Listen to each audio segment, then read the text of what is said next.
Le cinéma, on l'a dit, est d'abord une écriture. Mais une fois connus les moyens de cette écriture, les plans, les cadrages, la photo, le montage ou les figures de style, il reste encore à incarner ces éléments dans une œuvre aboutie. C'est pourquoi aujourd'hui nous rendrons visite à un grand créateur de films connu mondialement, François Truffaut, pour parler avec lui de tous les problèmes concrets, de tous les dangers aussi, qui attendent un metteur en scène qui veut imposer sa sincérité et sa vision du monde à travers les joies et les pièges du cinéma. François Truffaut, la première question qui se pose lorsqu'on se trouve en face d'un créateur est évidemment celle de la vocation. Vous avez d'abord été critique de cinéma. À ce titre, vous avez vu des centaines de films en les analysant dans le détail. Est-ce que c'est cela qui vous a donné l'envie et le goût de tourner vous-même un premier film? Oh oui, je pense que l'envie de faire des films, pour moi, remonte à ma 11 ou 12e année, enfin la période de l'occupation, où, où on voyait surtout des films français, parce que les films allemands n'étaient pas très bons. Il n'y avait pratiquement que des films français à Paris, quelques films italiens. Et puis, à cette époque-là, j'hésitais entre devenir romancier ou cinéaste, et je crois qu'avec l'arrivée en masse des films américains au moment de la Libération, j'ai penché définitivement pour le cinéma. C'est cela. On entend souvent dire qu'on ne s'improvise pas metteur en scène. Or, je crois que vous êtes, vous, un autodidacte du cinéma. Vous n'avez pas fait d'école de cinéma ni été assistant. C'est ça, oui. Je ne sais pas si l'idée est juste qu'on ne s'improvise pas cinéaste, parce que je crois il y a des exemples, du contraire, il y a des exemples de musiciens qui brusquement font un très bon film. Dans mon cas, je ne peux pas parler d'improvisation parce que vous voyez, j'ai l'impression d'avoir étudié le cinéma pendant 20 ans quand même avant d'en faire, peut-être pas 20 ans, mais 15 ans en tout cas. J'ai dû faire mon premier film à 26 ans, mais puisque j'y pensais depuis 15 ans, c'est sous cet angle-là que je regardais les films. Par exemple, je crois qu'on peut diviser même la période qui précède la réalisation de mon premier court-métrage, Les Mistons, mais je la divise quand même en deux. Il y a une période purement cinéphile, où je revoyais les films sans arrêt en me saoulant un peu comme une drogue, vous voyez. Et puis il y a la période où j'ai été critique, c'est-à-dire où j'ai été obligé de parler de ces films. Et à ce moment-là, je les ai vus déjà très différemment. Et je les ai vus évidemment d'une troisième façon après, quand j'ai tourné moi-même. Et en ce qui concerne la direction d'acteurs, n'est-ce pas un peu angoissant de se trouver pour la première fois sur un plateau devant des comédiens qui sont des professionnels, alors que vous débutez dans la mise en scène? Peut-être, oui. Je crois que c'est pour ça que j'ai commencé d'ailleurs. C'est peut-être pour ça que j'ai commencé par des films avec des enfants. Je ne suis pas sûr, mais je crois, parce que je connaissais même pas bien la vie tout court, donc je me sentais beaucoup plus à l'aise lorsque je devais demander des choses à des enfants, ce qui était le cas dans Les Mistons. Et c'était encore la même chose avec les 400 coups. Je me souviens au moment des 400 coups, je me souviens de mon intimidation lorsque j'ai rencontré Albert Rémy, par exemple, qui allait jouer le rôle du père. Je me disais, je n'ai rien fait, je n'ai rien à lui montrer, je me sentais un imposteur.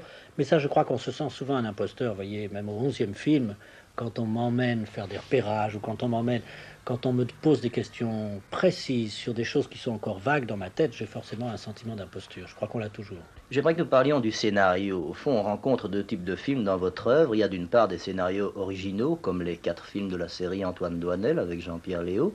Et puis à côté de cela, des adaptations de romans comme Jules et Jim ou La Sirène du Mississippi ou Fahrenheit 451. Est-ce qu'un scénario original est plus difficile à bâtir qu'une adaptation d'un livre préexistant? Le scénario original est quelquefois plus facile. Il est quelquefois plus facile à construire. Simplement, on manque de confiance en soi parce que il n'y a rien au départ. On se demande si ça va intéresser. Il faut se jeter à l'eau davantage. Voilà, on risque de douter davantage avant. Mais une fois qu'on est dans le bain, c'est très agréable. Oui, c'est très agréable. Je crois quand même que je continuerai à alterner, parce que en tant que scénariste de scénarios originaux, j'invente des événements faibles, pas très forts, et des choses assez près de la vie, sur des personnages ou sur un thème qui m'intéresse. Mais dans les romans, je trouve quelquefois des choses, des situations fortes que je n'oserais pas inventer et dont j'ai besoin quand même comme point d'appui, étant donné que mon travail va généralement dans le sens d'une certaine plausibilité, d'une certaine réalité, même si c'est pour montrer la folie de la vie quotidienne, mais enfin c'est quand même dans cet ordre-là. Alors je m'intéresse aux deux, à l'alternance des deux, oui. Et en écrivant votre scénario, est-ce que vous vous identifiez au personnage? Ou est-ce que vous essayez d'être objectif? Oh, je m'identifie toujours un peu, je m'identifie même souvent à des personnages secondaires, je peux m'identifier aussi à des personnages féminins, je peux m'identifier pas autant dans une adaptation qu'un scénario original, et quelquefois plus, vous voyez, je pense il peut m'arriver de dire plus de choses intimes dans une adaptation en fait que dans un scénario original. Dans un scénario original, j'aurais peur que ça se voit trop, que ce soit trop direct, donc j'aurais tendance à me camoufler beaucoup. En général, je n'ai jamais filmé un livre que je n'admirais pas. Donc ce sont des livres que j'admire. En même temps, je n'ai jamais filmé un chef-d'œuvre de la littérature, vous voyez, c'est-à-dire un livre tout à fait reconnu. J'ai refusé vraiment du Voyage au bout de la nuit à L'étranger de Camus, en passant par Un amour de Swann. J'ai toujours Le Grand Maulne, etc. Je n'ai jamais voulu profiter de la renommée d'un livre pour faire un film. Ça m'aurait terriblement gêné. Et par contre, j'ai aimé faire connaître des livres, comme Jules et Jim, par exemple, qui était très peu connu, ou Tirer sur le pianiste, puisque c'est un livre que j'admire beaucoup. Et les raisons sont chaque fois différentes. Tirer sur le pianiste, j'avais envie de montrer qu'il y a un rapport entre la série noire et la féerie, vous voyez, la féerie à la Cocteau, ou la féerie même dans le sens conte de fées, dans le sens littérature enfantine. Et ça, je l'ai montré à travers le pianiste, mais je pense aussi à travers La mariée était en noir, qui est un film pour moi aussi enfantin que Le Petit Poucet, vous voyez, un film d'énumération. Et d'autres fois, c'est l'admiration carrément pour le style, pour la prose, comme dans le cas de Jules et Jim, où une grande partie du livre est lue à haute voix, et c'est le cas aussi du dernier, des Deux Anglaises et le continent. D'autres fois, c'est l'histoire elle-même, comme Fahrenheit, c'était justement un livre sur les livres. Et je savais à l'époque où quelqu'un m'a raconté le livre Fahrenheit, pendant qu'on me le racontait, j'ai su que j'allais en faire un film pratiquement. Quand vous avez terminé un scénario, est-ce que vous laissez une assez grande marge d'improvisation sur le plateau ou est-ce que tout est déjà prévu dans un découpage serré où la majorité des problèmes est déjà posée? J'ai eu les deux cas, vous voyez, j'ai eu des films pratiquement sans improvisation. Je crois que c'est le cas de Fahrenheit 451, c'est le cas de La mariée était en noir. J'en ai eu avec une improvisation maximum, si j'ose dire, c'est Baiser volé par exemple, ou Domicile conjugal, et j'en ai eu avec semi-improvisation, c'est-à-dire la construction faite, mais au dernier moment, on injectait les dialogues, c'est-à-dire que je les écrivais le matin pour l'après-midi ou le soir pour le lendemain. C'est le cas de La sirène du Mississippi, par exemple, improvisation partielle. Est-ce que vous estimez que votre travail est terminé quand le film est achevé sur le plateau ou est-ce que le montage constitue une étape capitale dans la création? Pour moi, il constitue une étape capitale. Vous voyez, je crois qu'il y a certains films, on peut très bien penser à des films qui ne demandent plus qu'à être ajustés, mais ce n'est pas le cas. J'ai toujours quelque chose de quantitatif dans mes films. J'ai toujours beaucoup d'endroits, beaucoup de situations, beaucoup de scènes. Il y a tout le temps des possibilités d'intervertir les scènes. Il y a quelquefois du commentaire. Donc il y a une manipulation du matériel qui vraiment peut le transformer. Vous voyez, il m'est arrivé d'avoir des projections presque désastreuses de certains de mes films en bout à bout, puis de redresser la situation après en prenant vraiment en main le matériel, en le brassant, en resserrant les choses. Oui, vraiment, presque constamment. J'aimerais que nous parlions du cas de Jean-Pierre Léaud, qui est quand même un peu votre acteur fétiche, en même temps qu'une espèce de projection, de double de vous-même. Comment avez-vous découvert Jean-Pierre Léaud? Jean-Pierre Léaud est venu faire des essais, ainsi qu'une cinquantaine de petits garçons à l'époque des 400 coups, parce que j'avais fait savoir par voie de presse que je cherchais des enfants de 14 ans. Et il est venu là, et je les voyais, ces enfants-là, le jeudi. Je faisais des essais en 16 mm avec eux. Et ma foi, il était très très gagnant dans les, comment dirais-je, dans les éliminatoires. J'ai 14 ans. T'as 14 ans? Oui. Ah bah c'est un peu vieux hein, pour les rôles principaux. Oh oui, mais je suis pas très grand. Hein. Ah bon? Tu parais 12 ans et demi, tu crois? Bah je pense. Et... Puis vous aviez dit qu'il fallait un gars qui soit gouailleur. Et ben, bon, C'est gouailleur? Oui. Ah bon? C'est pour ça, parce que le gars penseur, moi... Non. Non. Et tu vas en classe où? Oh bah ça, je suis à 200 km de Paris, alors pour venir, Hier, j'ai pris le train, puis je suis venu spécialement. Ah bon? Ça me fait des vacances, quoi. Ouais. Sinon tu es en pension? Voilà. Oui, je suis en pension interne, quoi. Ah bon? Je sors juste aux grandes vacances. Mais là ils vont pas être contents alors de te voir manquer comme ça. Oh mais eux, ça fait rien, du moment que je suis content. Ah bon? C'est essentiel. Et ta maman joue hein, au cinéma? Oui, oui, aussi. Quel nom? Comment elle s'appelle? Jacqueline Pierreux. Ah ouais. Et tu connais Monsieur de Barqui, je vois. Oh ben moi je connais pas grand monde, c'est ma mère qui le connaît, puis alors on l'a rencontré sur les Champs-Élysées. Ah bon? Alors ma mère justement elle a dit tiens, monsieur, enfin un ami, on a vu dans le journal pour qu'il fasse du cinéma, les enfants. Alors elle a dit il y a mon fils, hein. Puis il a dit, bon, ben, envoyez-le de ma part. Et alors de ma part, on a envoyé une lettre de sa part. Il est gentil, monsieur le marquis? Oh bah vous savez, je l'ai vu 5 minutes, enfin il semble très gentil. Ouais. Sur la route comme ça. Dans la vie, tu es plutôt triste ou gai? Oh moi je suis gai, je suis pas triste. Ah bon?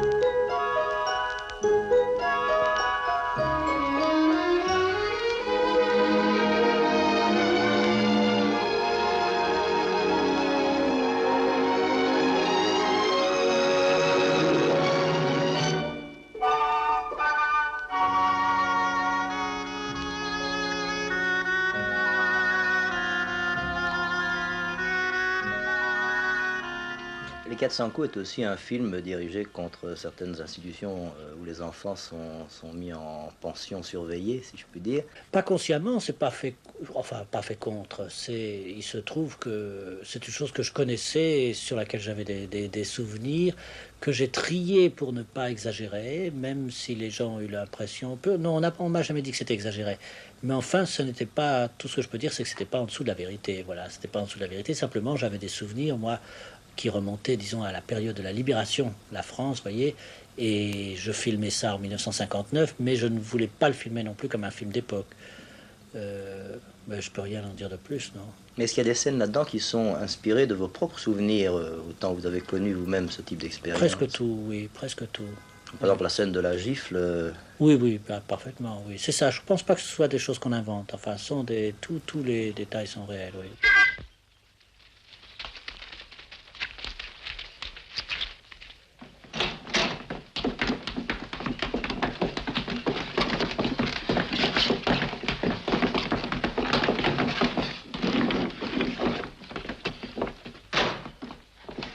Montrez-moi le pain.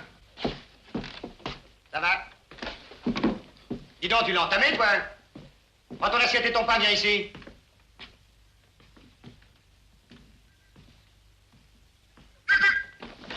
Pousse ça là. C'est à droite ou la gauche? La gauche, monsieur.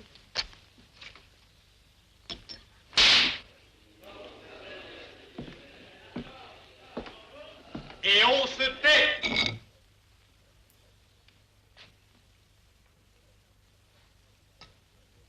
On a souvent dit d'Antoine Doinel que c'était un personnage qui collait à votre peau, qui était une sorte de projection de vous-même. Est-ce que vous pourriez définir ce personnage d'Antoine Doinel tel qu'il apparaît à travers les 4 épisodes de sa vie cinématographique?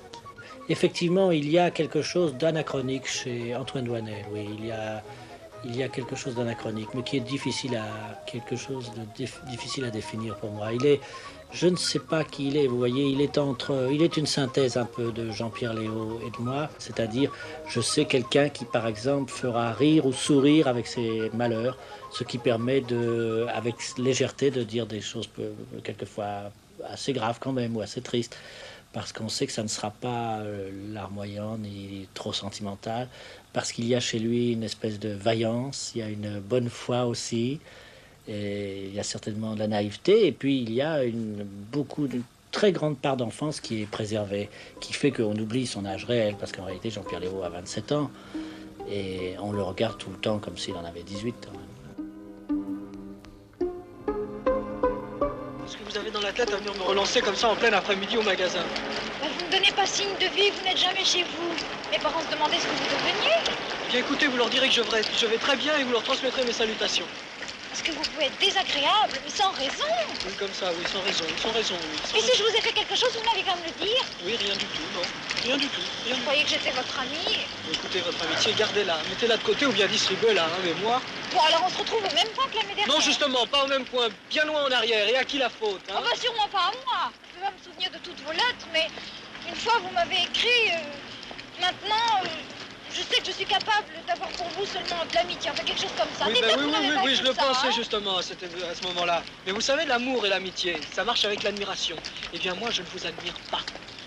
Et même quand je croyais vous aimer, je vous admirais pas. C'est vrai. Bon, ben alors au revoir. J'aimerais que nous parlions de l'enfant sauvage. Et le sujet du film était donc l'histoire d'un enfant naturel, un peu à la Jean-Jacques Rousseau, puisqu'il s'agit d'un enfant loup qu'un éducateur essayait, au fond, de rendre accessible à notre civilisation. On vous a un peu reproché justement d'avoir voulu dans ce film-là montrer une espèce de domestication finalement d'un être naturel par cette civilisation. Oui, je me rendais bien compte qu'il y avait à la base de l'enfant sauvage une espèce de petit paradoxe, c'est que nous sommes dans une époque où les jeunes lycéens tendent à devenir des hippies, et nous avons dans l'enfant sauvage la situation inverse, une espèce de hippie qui sort des bois et qu'on va essayer d'amener à la civilisation. Et cela rendait le sujet un petit peu en dehors, si vous voulez, de l'actualité, mais ça ne m'enlevait absolument pas l'envie de le traiter parce que je crois qu'on peut contester l'éducation, mais seulement à partir du moment où vous la donnez, je veux dire à partir du moment où on a même les armes pour la contester. Vous voyez, je crois quand même à l'éducation, je crois que c'est très important. Je crois aussi à la paternité. Enfin, je crois que la chose la pire pour les enfants, en dehors des enfants martyrs, ça c'est la chose la pire, mais immédiatement après, c'est l'indifférence. C'est l'indifférence.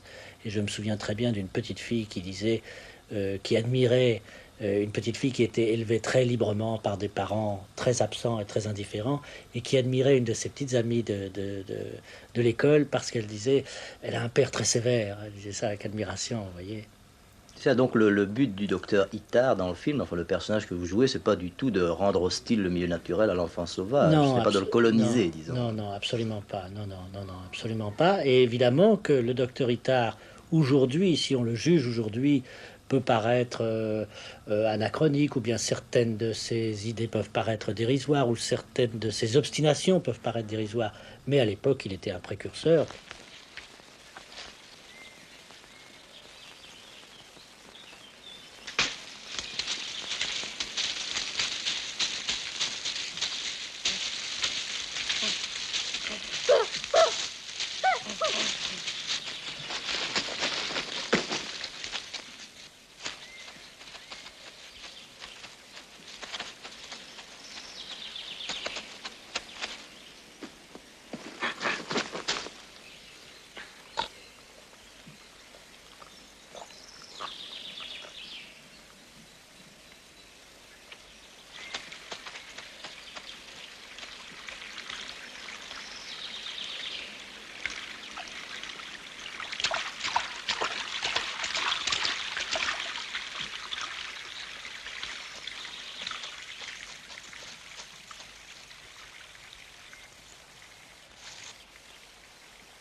Est-ce que vous pensez qu'il existe un lien entre vos films et leur époque? Je veux dire, est-ce que vous croyez que vos films vont apporter une sorte de témoignage sur les temps que nous vivons? Alors ça, je ne me rends pas compte du tout. Je ne me rends pas compte du tout. En ce qui concerne l'actualité très serrée, très proche, je ne le pense pas, vous voyez. Je ne le pense pas. Parce que je suis toujours inspiré par des choses plus anciennes, ou par des choses qui remontent carrément à mon adolescence ou ma jeunesse, ou en tout cas, même quand je pense à un sujet, j'y pense souvent sur 3-4 ans avant de le tourner. Donc ça ne se réfère jamais à l'actualité immédiate, mais je crois aussi qu'il est difficile de prévoir, vous voyez, de prévoir ces choses-là.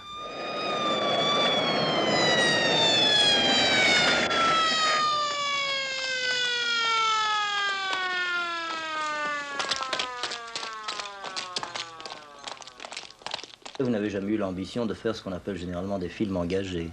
Non, vraiment pas, parce que c'est une responsabilité qui me ferait peur, si vous voulez. J'ai l'impression que dans ce domaine-là, il faudrait pouvoir donner des certitudes, alors qu'en fait, je ne fais que donner je ne fais plutôt que communiquer des doutes enfin, je ne me vois pas, je crois n'avoir jamais rien affirmé à travers les films, sinon des idées ou de tolérance ou de compréhension, des choses comme ça, mais jamais rien de combatif, si vous voulez. C'est pas un cinéma, je ne fais pas un cinéma qui mobilise beaucoup, il peut réveiller quelquefois les gens, et encore avec beaucoup de douceur, oui. Donc vous croyez plutôt que c'est un but humaniste qu'un but d'engagement? Je prends un film comme Fahrenheit, par exemple. Probablement, oui, absolument. Bah oui, d'ailleurs, Fahrenheit, on le voit bien, finalement, il n'est projeté que... Vous voyez, c'est un des films, justement, qui n'est pas projeté partout.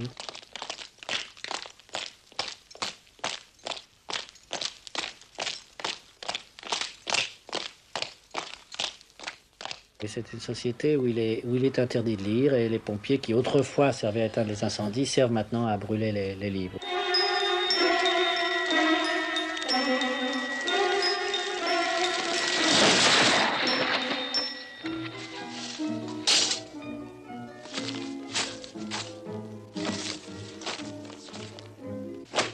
Et vous avez pensé aussi, je suppose, aux autodafés de livres par les nazis au début d'Hitler. Oui, oui, absolument. Oui.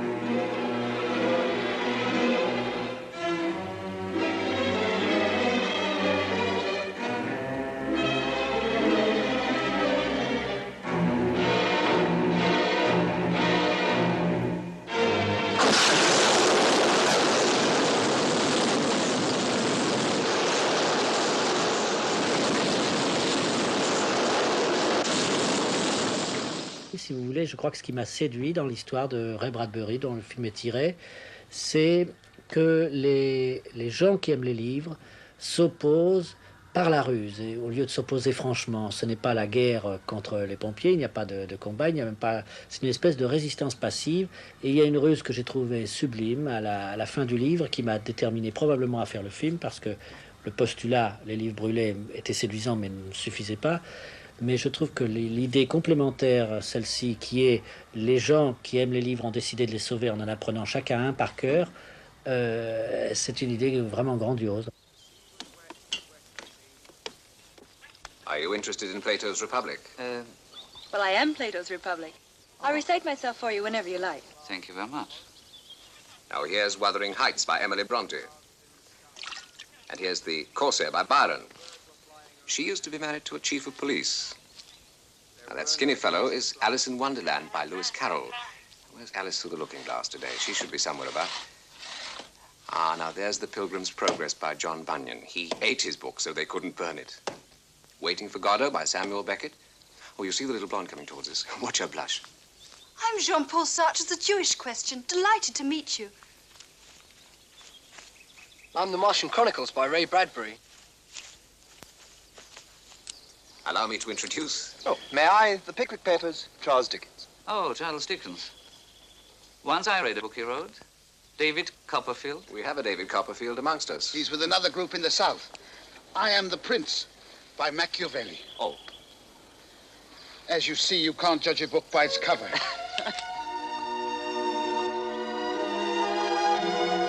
Yeah, we're only 50 or so, but there are many, many more scattered around.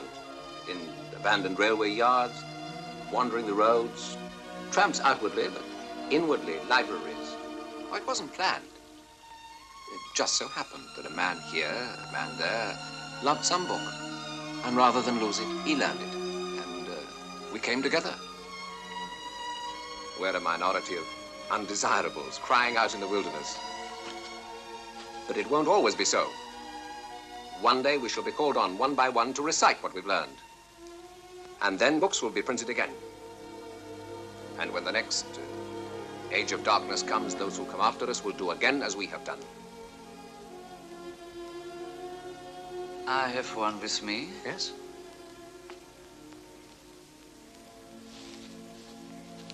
What is it? Let me see. Tales of Mystery and Imagination by Edgar Allan Poe. Now learn it quickly so that we can burn it. You burn it? Yes, of course, we have to, so that no one can take them away from us. Yes, we burn the books, but we keep them up here, where nobody can find them. As a matter of fact, we've just burned the Memoirs of Saint-Simon. You see, Montague? That man over there hasn't much longer to live. He's The Weir of Hermiston by Robert Louis Stevenson. The boy is his nephew. He's now reciting himself so the boy can become the book. I will be very quiet, replied Archie, and I will be boldly frank. I do not love my father. I wonder sometimes if I do not hate him.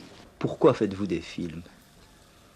Je fais des films parce que c'est sûrement l'activité qui me convient le mieux. C'est-à-dire c'est là, sûrement là où je me sens le plus heureux. C'est quand je pense à un film, quand je vois un film, quand je tourne un film.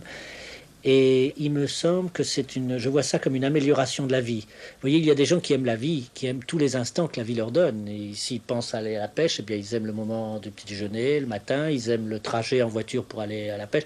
Moi, si j'aime la pêche, je n'aimerais que le moment où je pêche. Le reste m'embêtera beaucoup. Et c'est parce que j'ai tendance à trouver, non pas la vie ennuyeuse, mais quand même pleine de temps mort.